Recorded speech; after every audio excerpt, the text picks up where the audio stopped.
Good morning. Good morning. Good morning, everyone. Last night, I was very glad to be able to begin a conversation with the American people and offer some of my thoughts about ISIS, Iran, and how we reform the VA system to provide better care for our vets.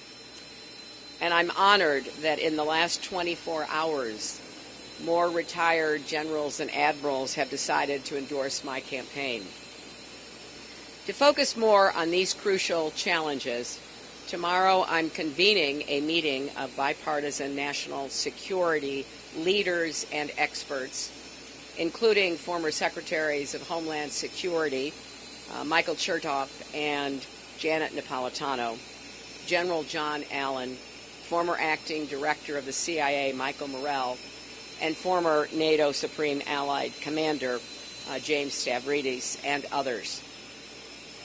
We will discuss how to intensify our efforts to defeat ISIS and keep our country safe. To that end, I want to underscore something that I mentioned last night. We should make it a top priority to hunt down the leader of ISIS, Abu Bakr al-Baghdadi, and bring him to justice, just as we did with Osama bin Laden. As with that operation, getting al-Baghdadi will require a focused effort driven at the highest levels. But I believe it will send a resounding message that nobody directs or inspires attacks against the United States and gets away with it. Let me be clear. Last night was yet another test, and Donald Trump failed yet again. We saw more evidence that he is temperamentally unfit and totally unqualified to be commander-in-chief. He trash-talked American generals, saying they've been, quote, reduced to rubble. He suggested he would fire them and replace them with his hand-picked generals.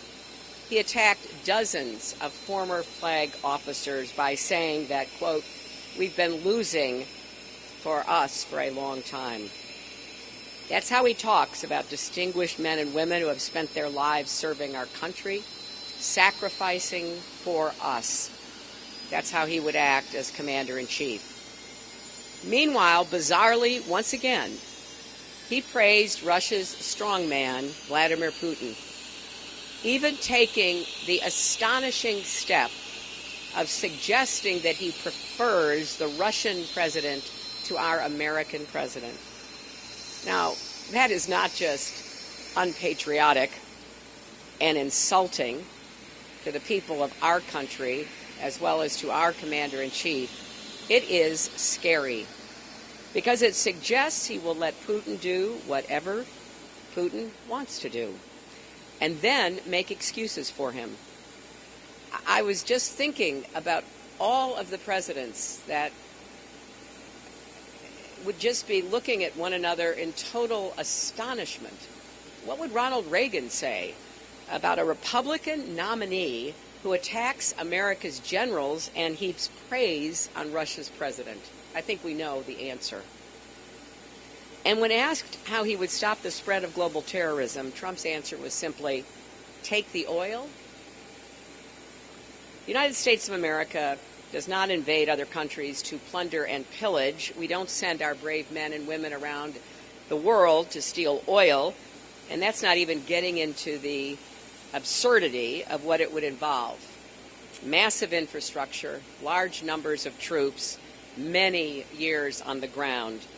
Of course, Trump hasn't thought through any of that. Every Republican holding or seeking office in this country should be asked if they agree with Donald Trump about these statements. Now, one thing you didn't hear from Trump last night is any plan to take on ISIS, one of the biggest threats facing our country. He says his plan is still a secret, but the truth is he simply doesn't have one, and that's not only dangerous, it should be disqualifying. So I have a very different vision for how we keep our country safe and strong. I respect the men and women who put their lives on the line to serve America. I will work with our allies to defeat ISIS, and I will hold true to our country's most cherished values. You know, even with all of the attention being paid to the campaign, we cannot forget how important this decision is. This weekend is the 15th anniversary of 9/11. I will never forget the horror of that day, but I will never forget either the victims and survivors and the brave first responders and emergency responders that I met with and served and worked for as senator from New York. That's what kept me working so hard in the Senate on behalf of 9/11 families. That's who I was thinking of 10 years later in the White House Situation Room with President Obama when the decision was made to bring Osama bin Laden to justice. That's the kind of commander-in-chief I will be, someone who will bring us together in common purpose to keep our people safe and our country strong.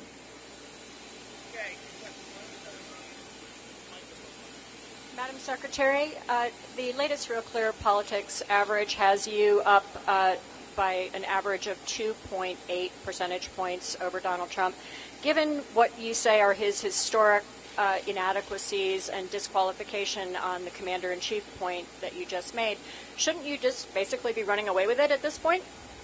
Well, as I've said many, many times, I've always thought this was going to be a close election. That's why we've been putting organizations in place, gearing up for these final weeks to mobilize and turn out our voters. That's exactly what we're going to do.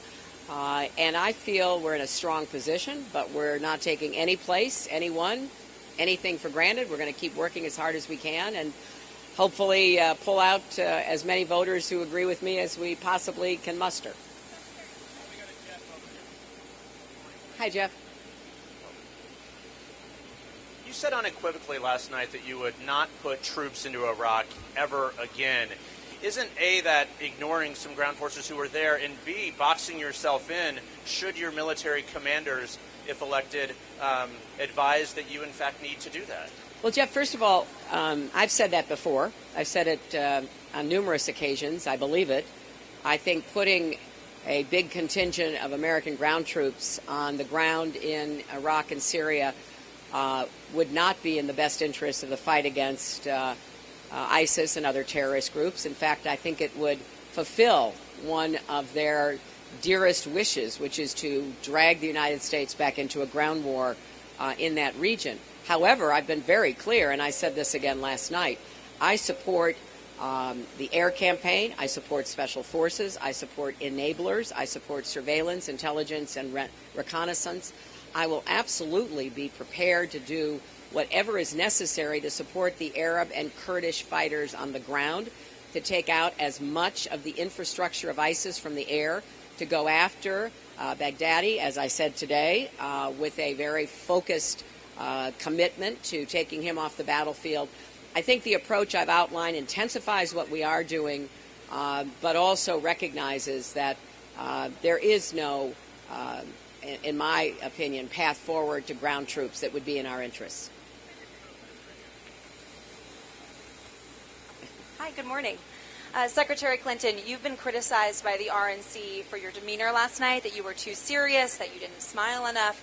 Can you react to that? And also, you suggested that there is a double standard. Do you think that you're treated differently in this race because you're a woman? Well, I'm going to let all of you ponder that last question. I think there will be a lot of PhD theses and popular journalism writing on that subject for years to come. I don't take my advice, and I don't take anything seriously that comes from the RNC. We were talking about serious issues last night.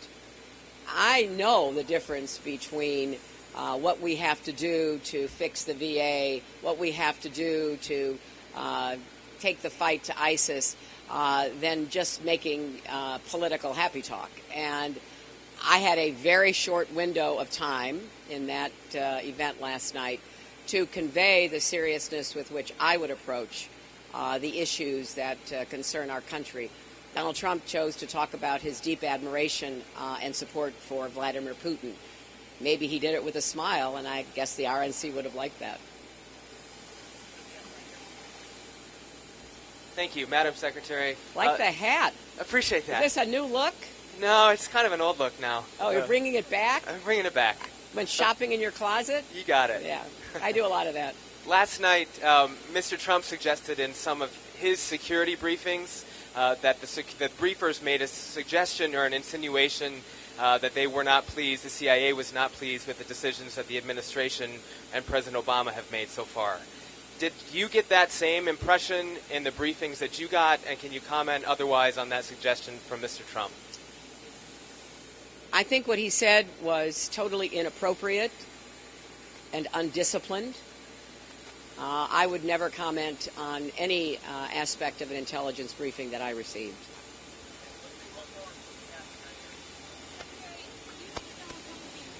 To a different standard, and what does that mean for you going into the debates?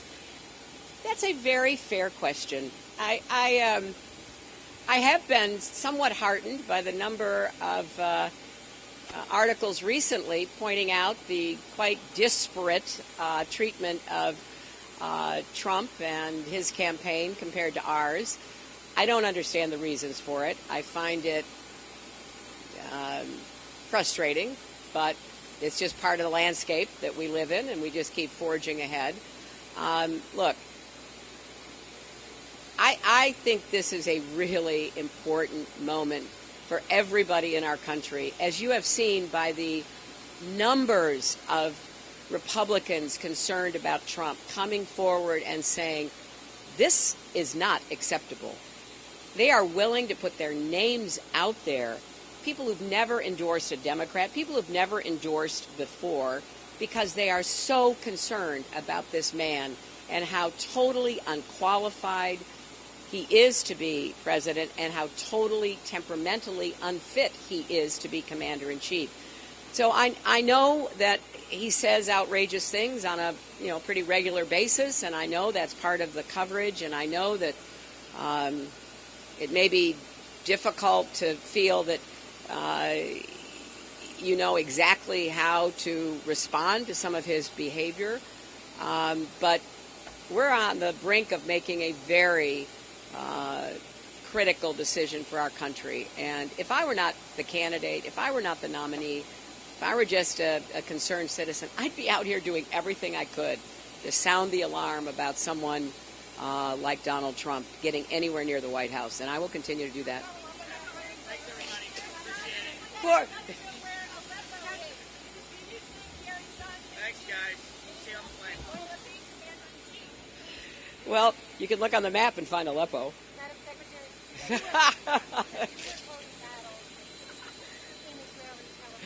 I love you, Andrea. You are indefatigable. You're my kind of woman. I'll tell you what. Look at this. Okay. I know. Go ahead. Go. I mean, the sympathy vote, the whole thing. I love it. Yes.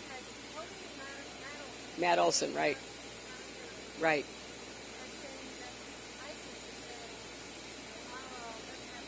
Right. Right.